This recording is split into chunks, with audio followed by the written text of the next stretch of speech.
Hey fellas, welcome back. This topic is so crazy important, and we have been disappointed a lot.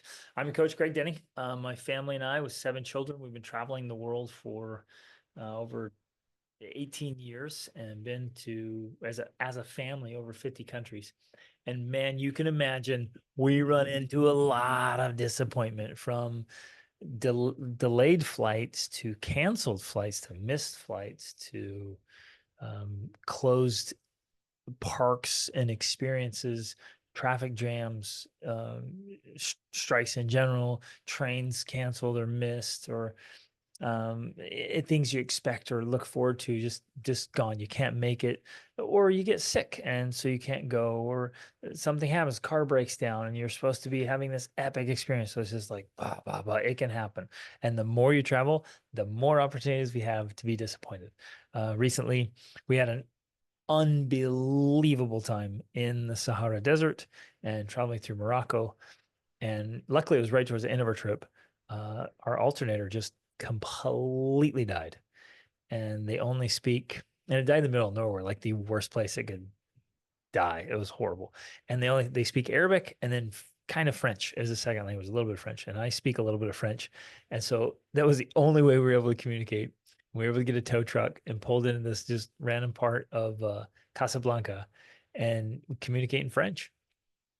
But they don't have our part there. It was so hard. It was literally days trying to get a stinking alternator. It was crazy. So all these things we had planned, all these cool adventures, all this stuff, like stop. And so it was disappointment. Another time we went to take a flight. We had tons of flights, and we were traveling all over the place. And we ended up in Scandinavia, went to the airport per our flight, and it was this little airline. We'd booked it. And so there was a bunch of different airlines because we had been traveling for a long time. And this particular airline has just canceled the flight. And we got there and it was like, no, there's no flight. You're not going where you're going. It's like, oh, disappointment.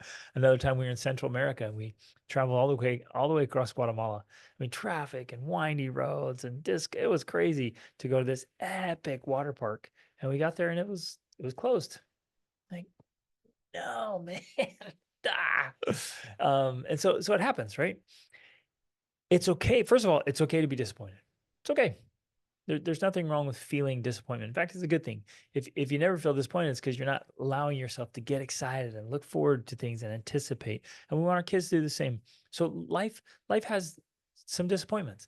Now, that's a big difference from the mindset of life is disappointing, or life is always disappointing, or oh, this always happens.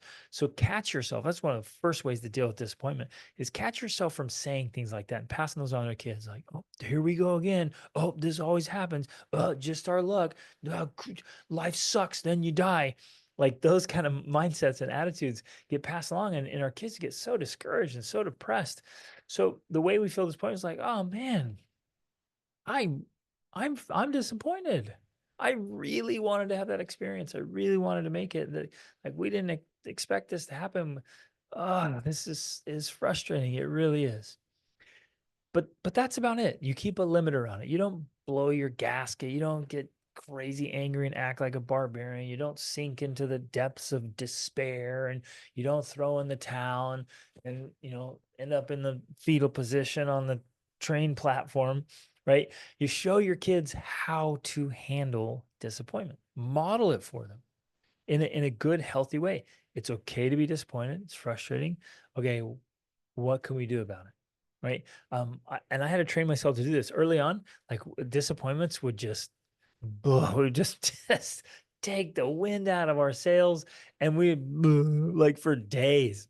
So we couldn't even enjoy the other stuff because we were so disappointed about something we missed. And we learned to get over that. So that's one of the first things. We have to model how to move through disappointment. Now we've gotten really good at it, and our kids have gotten really good at it.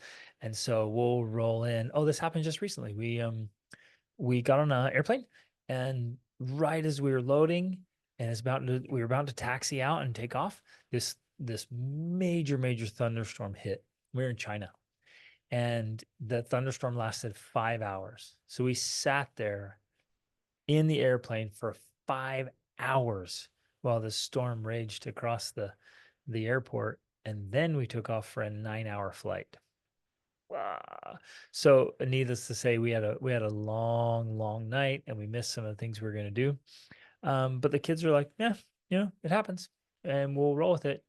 And then we ended up having a fantastic experience anyways, and we adjust. So some flexibility, adaptability, um, just acceptance of like, hey, that happened. Is there anything we can do to overcome it? And there's been lots of times where, boom, the initial wave of disappointment hits, and we're like, okay, is there a way to solve this? Can we rent a car and still make it in time? Can we take a train?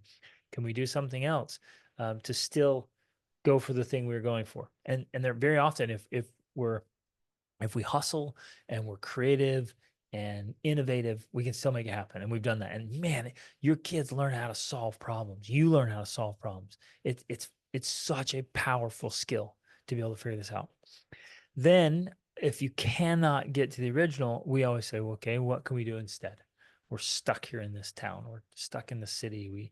We can't make it on this trip. Like something's totally different. What can we do instead? And we've gotten really good at that as well. So then we end up having another fantastic experience, creating these magical memories. And in all those situations I told you about, we ended up pivoting and just doing something else and figuring out a solution and creating awesome memories. And we walked away like, you know what? We didn't get to do the thing we were planning on doing, but what we did was seriously cool. That was awesome. And so the kids remember in a positive way the disappointment, and they remember how they handled it. And that is an invaluable tool they can take with them through life. So walk them through. You and I have to do it first. We have to get good at managing and directing our thoughts and our conversation, the inner dialogue we're having. And then once we're getting better at it, we articulate it. So we say it out loud so the kids know how we're responding to it, what we're thinking, not just guessing at what we might be feeling or thinking and not knowing what to do with their own thoughts and emotions. You just walk through it, talk through it. Like, yeah, this is it's sad. It's frustrating. I was really looking forward to that. Or we paid a lot of money for that. And oh man, this, all this anticipation and hype, and now it's not gonna happen. I really wanted that. What do you guys think? What can we do now? What should we do instead? And right. And pivot and teach them how to keep moving forward. And it becomes a really powerful um skill to have. And it makes genuinely, fellas, it makes life so much better because there are going to be a lot of disappointments. There will be. But man, this is a skill that we can develop ourselves to make life better and teach to our kids. Be the man.